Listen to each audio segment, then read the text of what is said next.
अस्सलाम वालेकुम। मेरा नाम शगुफ्ता है।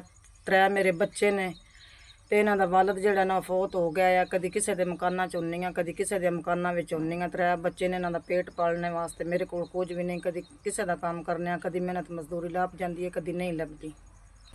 कोई बच्चा मेरा बीमार हो जाए ना उन्हां दी दवाई लैन आउंदी है, ना कोई घर सौदा है, ना कोई बच्चों का कपड़ा है, ना कोई जुत्ती है। मैं आप बड़ी परेशान हाँ, कोई होर आसरा भी नहीं।